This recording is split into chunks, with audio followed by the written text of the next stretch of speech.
Bonsoir tout le monde. Alors, bienvenue encore une fois à ce co-partage. Et ce soir, j'ai une question pour vous, pour chacun de vous. Et ma question, c'est que repasses-tu dans ton cœur? Qu'est-ce que tu aimes repasser dans ton cœur? Qu'est-ce que tu te souviens? Qu'est-ce que tu te rappelles? Mais avant d'aller là, je veux vous dire, ou peut-être vous rappeler, que la Bible, la parole de Dieu, c'est pas un roman à l'eau de rose. Où est-ce que tout est beau? Où est-ce que ça nous montre seulement le bon côté des choses et le bon côté des hommes et des femmes dans la Bible? Au contraire, la Bible, nous montre la réalité d'hommes et de femmes comme vous et moi, qui ont vécu toutes sortes de situations, la Bible nous montre leurs qualités, leurs défauts, leurs faiblesses, leurs succès, toutes les choses extraordinaires qu'ils ont accomplies avec Dieu. Mais ça nous montre tout aussi, des fois, leur état d'âme, leurs craintes, etc. Et il y a un livre dans la Bible qui s'appelle l'Ecclésiaste et qui nous dit qu'il n'y a rien de nouveau sous le soleil. Ce qui est arrivé, arrivera. Ça veut dire qu'il n'y a rien aujourd'hui qui arrive qui n'est pas déjà arrivé. C'est certain que ça arrive différemment. On est dans une toute autre époque, là. Avec tout ce qu'on vit de la technologie aujourd'hui, on est dans une toute autre époque. Mais l'être humain, lui, est toujours le même. Le cœur de l'homme est toujours le même. Alors, ce que les hommes et femmes ont vécu il y a des milliers d'années, bien, on le vit encore aujourd'hui. Et il y a une chose qui demeure, c'est que de tous les temps, jusqu'à maintenant, l'homme, l'être humain, a besoin de Dieu. A besoin de Dieu. L'homme n'a pas besoin de nouvelles choses. L'homme n'a pas besoin de religion, n'a pas besoin de dénomination, n'a pas besoin de mouvement, n'a pas besoin de toutes ces choses. Le besoin premier de l'homme, c'est que l'homme a besoin de Dieu, son Créateur. Et ce que tu vis aujourd'hui, ou ce que tu vas vivre dans le futur, il y a quelqu'un qui l'a vécu avant toi. Et quand on lit la Bible, on peut voir ces choses-là. Alors, tu vas dire, « Ouais, ben moi, tu penses-tu? Non, moi, ce que je vis, non, il n'y a rien. Si tu as vécu, on vit des choses, on vit un deuil. Si tu vis un deuil, tu vis le rejet, l'abandon, la colère, la frustration, des abus de toutes sortes, la violence. Peu importe, il y a quelqu'un qui l'a vécu avant toi. » Et ce soir, ce que je veux vous partager, c'est quelque chose, c'est un état d'âme que le prophète Jérémie a vécu et que peut-être tu es en train de vivre en ce moment. Mais si c'est ton cas, je prie vraiment que le Saint-Esprit puisse toucher ton cœur ce soir. Que le Saint-Esprit puisse t'interpeller, puisse te révéler à travers la parole que tu n'es pas obligé de rester dans l'état d'âme où tu es. Alors, que repasses-tu dans ton cœur? Alors, on va lire ensemble dans le livre des Lamentations de Jérémie, chapitre 3, à partir du verset 17. On ne lira pas tout le chapitre parce que si toutefois tu es abattu ce soir et tu lis tout le chapitre, c'est pas ça nécessairement qui va t'encourager. C'est pas le but. Le but, je veux vraiment te montrer un état d'âme et comment le prophète a fait pour s'en sortir. Alors, au verset 17, ça nous dit, le prophète, il s'adresse à Dieu, dans le fond. Il dit, « Tu m'as enlevé la paix. Je ne connais plus le bonheur. Et j'ai dit, ma force est perdue. Je n'ai plus d'espérance en l'Éternel. Quand je pense à ma détresse et à ma misère, à l'absinthe et au poison, quand mon âme s'en souvient, elle est abattue au-dedans de moi. » Et ça, c'est peut-être, comme je dis, que c'est ta situation actuellement. Parce qu'on n'arrête pas, on le dit, on le répète, les temps que nous vivons ne sont pas faciles. Et il y a plusieurs personnes qui vivent de l'isolement actuellement. Et on a toutes sortes de restrictions qui viennent nous brimer, dans le fond, dans notre liberté. On n'est pas libre de faire ce qu'on veut comme avant. Et toutes ces choses-là qui nous entourent, peut-être la crainte parfois, l'insécurité, peut amener un état de découragement, d'abattement. Et je ne le souhaite pas jusqu'à la détresse. Mais ici, le prophète Jérémie, il en était rendu là à cause de tout ce qu'il avait vécu, tout ce qu'il vivait, tout ce que le peuple vivait, tout ce que Jérusalem vivait. Mais ce que je veux que tu retiennes ce soir, c'est ce qu'on va lire par la suite au verset 21. Et ce que le prophète a choisi de faire. Comme il dit, quand je pense à ma détresse et à ma misère, à l'absinthe et au poison, quand mon âme s'en souvient de toutes ces choses-là, là, négatives, mon âme est abattue au-dedans de moi. Mais, il dit, voici ce que je veux repasser dans mon cœur, ce qui me donnera de l'espérance. Il dit, mais voici ce que je veux me rappeler, ma raison d'espérer.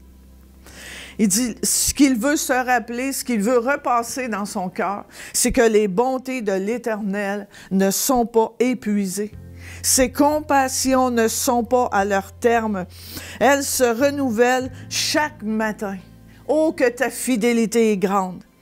L'Éternel est mon partage, dit mon âme. C'est pourquoi je veux espérer en lui. L'Éternel a de la bonté pour qui espère en lui, pour l'âme qui le cherche. Alors ici, c'est une décision, c'est un pas de foi. Est-ce que c'est ça que j'ai le goût de faire? Est-ce que mes sentiments m'amènent à ça? Non. Eh bien, je dois prendre une décision. Je dois faire un choix par la foi. Qu'est-ce que je veux repasser dans mon cœur? Est-ce que je veux continuer de repasser tout ce qui va mal, de ruminer tout ce qui va mal, puis oh, mais tu sais pas c'est quoi, puis non, ça va mal, puis moi, je vis ça, puis on peut sans cesse, sans arrêt, repasser les mauvaises choses, les choses négatives, ce qui nous frustre, ce qui nous peine, ce qui nous attriste. On peut choisir de repasser dans notre cœur. Les bontés de l'Éternel ne sont pas épuisées. Dieu est bon, Dieu est là, Dieu est avec moi, Dieu est fidèle. Je peux lui faire confiance, je peux partager cette peine-là, cette frustration-là, ce découragement-là, mais c'est une décision. L'Éternel a de la bonté pour qui espère en lui, pour l'âme qui le cherche. Alors on peut choisir, décider de chercher Dieu dans notre détresse, dans notre abattement. Alors c'est ce que le prophète a choisi de faire. Il y a un verset dans la Bible qui dit « Je marche par la foi et non par la vue. » Si je marche seulement par la vue, si je marche seulement par les choses que je vois, les situations qui sont devant moi, que ça va pas bien, ça m'amène au découragement, ça m'amène à l'abattement. Mais si je marche par la foi, c'est-à-dire que si je décide de faire confiance à Dieu, de faire confiance à sa parole, de faire confiance à ses promesses, les promesses qu'il a pour moi dans sa parole, si je me rappelle ça, c'est ce que la Bible nous encourage à faire, de marcher par la foi, de marcher en faisant confiance à Dieu, de marcher en réalisant que Dieu est avec nous à chaque jour. Jésus nous l'a promis. Jésus a dit, je serai avec vous tous les jours jusqu'à la fin du monde. Peut-être que je ne le sens pas. Peut-être même que, un peu comme le prophète, qui a l'impression que Dieu l'a abandonné. Puis ça nous arrive, ça, dans des temps difficiles où est-ce qu'on a l'impression, le sentiment que Dieu peut-être nous a abandonnés. Peut-être que Dieu n'entend pas notre prière, mais c'est un sentiment. Et en plus, quand on vit ces situations-là, il faut réaliser aussi qu'on a un ennemi, que Satan, qu'il est un voleur. Alors il vient pour nous voler notre joie, notre paix, pour nous voler tout ce que Dieu veut nous donner. C'est un voleur. Il vient pour nous voler, pour nous détruire. Alors, il ne faut pas s'arrêter. Il faut aller au-delà de nos sentiments. Est-ce que c'est facile? Non. Non, c'est pas facile.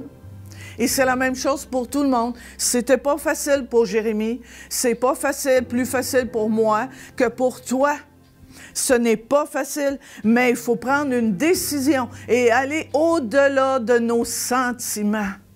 et de faire confiance à Dieu, de se rappeler toutes les bonnes choses que Dieu a faites pour nous, toutes les bonnes choses que Dieu fait pour nous, les bonnes choses qu'il va faire pour nous. Il faut se rappeler ces choses-là, il faut les déclarer, il faut les méditer, il faut les mettre dans notre cœur. Et entre autres choses, entre autres quelques versets que j'ai pris comme ça, qui dit dans le psaume 33, 20, « Notre âme espère en l'Éternel. Il est notre secours. » Il est notre secours. Il y a un psaume aussi qui dit « Je lève les yeux vers les montagnes. D'où me viendra le secours? » Mais le secours me vient de Dieu. Le secours me vient de l'Éternel. C'est lui qui va me secourir dans ma détresse. Dieu est pour nous un refuge, un appui, un secours qui ne manque jamais dans la détresse. Voici, Dieu est mon secours. Le Seigneur est le soutien de mon âme. Et dans mon dernier partage, j'avais aussi sorti le verset, mentionné le verset qui nous dit que Dieu est le Dieu de toute consolation, qui nous console dans toutes nos afflictions. Et on doit se rappeler que c'est l'amour qui a conduit Jésus jusqu'à la croix. Et si Jésus s'est rendu à la croix et qu'il a souffert tout ce qu'il a souffert, pour nous, alors aujourd'hui, soyons certains que Dieu est avec nous, qu'il ne nous abandonnera jamais. Peu importe notre situation, il n'y a rien qui soit trop grand, trop difficile, que Dieu ne puisse pas répondre à notre besoin. Pas de la façon peut-être qu'on s'attend, pas nécessairement comme on voudrait, mais peut-être que les circonstances, et probablement que les circonstances extérieures ne changeront pas, mais c'est ton intérieur, c'est mon cœur. C'est mon cœur, c'est à l'intérieur que Dieu va faire son œuvre, qui va me relever, me restaurer, me consoler. Alors c'est, que veux-tu? Que repasses-tu? Que choisis-tu de repasser dans ton cœur? Et ce soir, je sais que c'est un chant qui revient souvent dans les partages, mais je ne voyais pas d'autre chant plus approprié que « Seigneur, tu es là ». Et ça, il faut se le rappeler. Il faut repasser dans notre cœur. « Seigneur, tu es là ». Quand j'ai besoin de paix, quand j'ai besoin de grâce, quand j'ai besoin d'amour, quand j'ai besoin de consolation, quand j'ai besoin de compréhension, peu importe. C'est quoi ton besoin ce soir? Mais Dieu est là. Seigneur, tu es là. Il est toujours là. Et c'est ce que je veux vous encourager lorsque vous traversez une période difficile. Repasse pas toutes les mauvaises choses négatives dans ton cœur, mais repasse les promesses de Dieu. Repasse tout ce que Dieu déclare à ton sujet. Repasse ça dans ton cœur. Et ça va faire la différence. Et Dieu est là, il va t'encourager, il va te relever. Alors, j'aimerais prier ce soir. Je vais prier pour vous. Et ensuite, je vous encourage à écouter les paroles de ce chant-là pour pouvoir ensuite, justement, les repasser dans ton cœur. Amen. Alors, Père Céleste, je te remercie pour ta parole qui est vivante, ta parole sur laquelle on peut toujours s'appuyer lorsqu'on a un besoin, lorsqu'on passe des temps difficiles, ou peu importe, qu'on soit dans la joie ou qu'on soit dans la tristesse, il y a toujours une parole, une promesse pour chacun de nous. Et Saint-Esprit, je te prie de visiter chaque personne qui peut-être ce soir est dans la situation du prophète, que le prophète Jérémie était à ce moment-là. Et ma prière ce soir, Saint-Esprit, que chacun d'eux, ou ceux et celles peut-être qui vivent cette situation-là, qu'ils puissent choisir, décider d'aller au-delà de leurs sentiments et de choisir de repasser dans leur cœur les promesses de la parole de Dieu, de se souvenir de ta bonté, de se souvenir de ta fidélité. Et qu'ils puissent choisir de dire « Mon âme bénit l'Éternel. Mon âme bénit l'Éternel et n'oublie aucun de ses bienfaits. Alors, bénis chaque personne qui écoute ce partage ce soir et que chacun puisse être renouvelé, restauré et béni. Au nom de Jésus, Amen et Amen.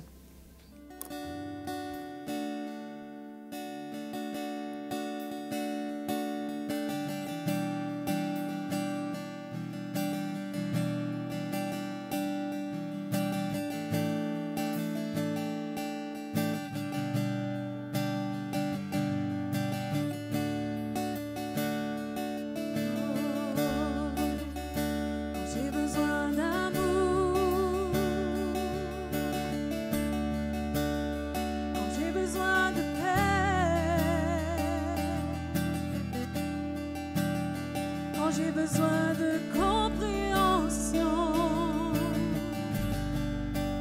Seigneur, tu es là. Quand j'ai besoin d'espoir, quand j'ai besoin de grâce, quand j'ai besoin d'une autre chance. Seigneur, tu es là.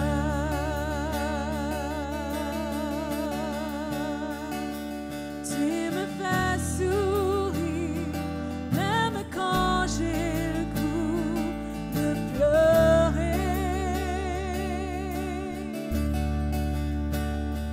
Tu me fais chanter, même quand mon cœur est brisé.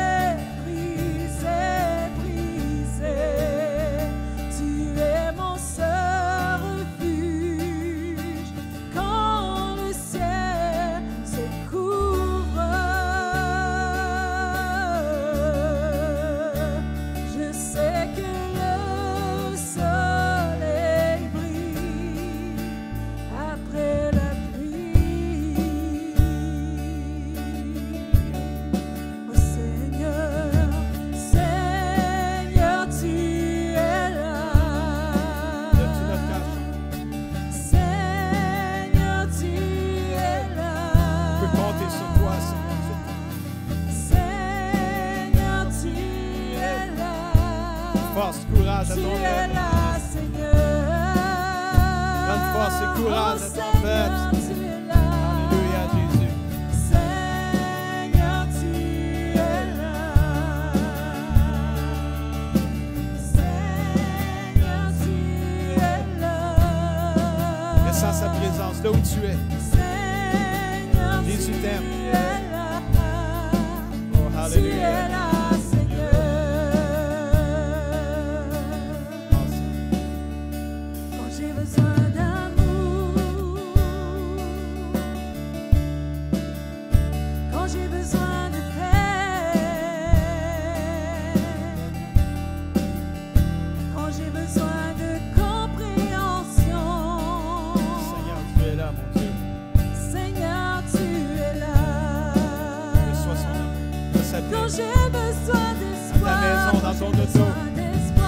Reçois l'espoir, reçois la grâce.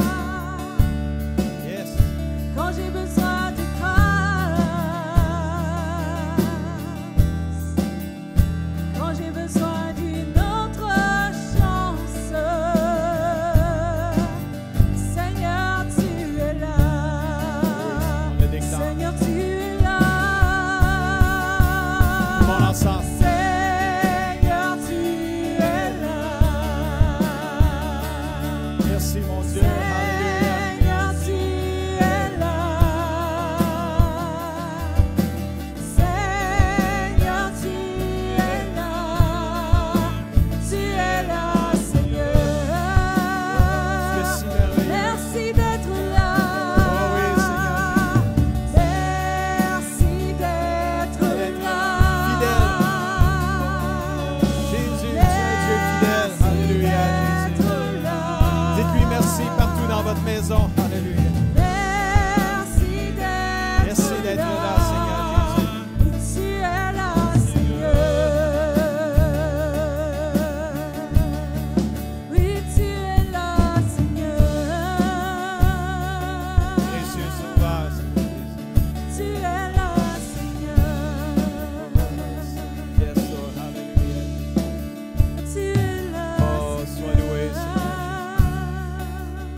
juste te donner l'opportunité, mon ami.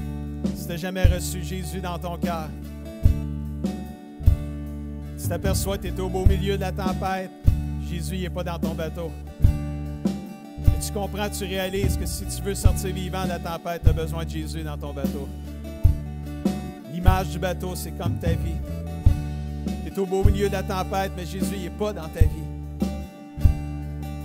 Et je veux donner l'opportunité de l'inviter dans ta vie aujourd'hui. Juste faites cette prière, cette simple prière où ce que tu invites Jésus dans ton cœur, tu dis, Seigneur Jésus, je reconnais que j'ai besoin de toi. Je reconnais que je suis un pécheur et je suis perdu sans toi. Seigneur, je t'invite aujourd'hui dans ma vie. Je t'invite dans le bateau de ma vie aujourd'hui. Au beau milieu de la tempête dans laquelle je suis, je veux t'inviter. Deviens mon Jésus, deviens mon Seigneur, deviens mon berger, deviens mon roi, deviens mon sauveur. Pardonne-moi mes péchés. Aide-moi à vivre aujourd'hui pour toi. Malgré toute l'incertitude qu'il y a partout dans le monde, Seigneur, à partir d'aujourd'hui, je veux que tu sois ma paix. Je veux que tu sois ma force. Je veux que tu sois mon courage, mon refuge. Je veux faire de toi mon sauveur, mon Seigneur, à partir de maintenant. Amen. Wow. Merci, Seigneur. À toi qui viens de juste de recevoir Jésus, qui commence une vie nouvelle. À toi que ça fait des années que tu es chrétien. Jésus nous dit à chacun de nous, prends courage, n'aie pas peur, je suis avec toi. Que le Seigneur vous bénisse, nous bénisse. On se donne rendez-vous pour nous mercredi à 19h pour un partage biblique. Vendredi, 19h30. Il va y avoir d'autres vidéos aussi qui vont venir dans la semaine aussi. Soyez à l'affût. J'aurais le goût qu'on chante une dernière fois. Seigneur, tu es là. Amen. Alors, là où vous êtes, venez chanter une dernière fois avec Sophie et l'équipe de louanges. Seigneur, tu es là. Alléluia.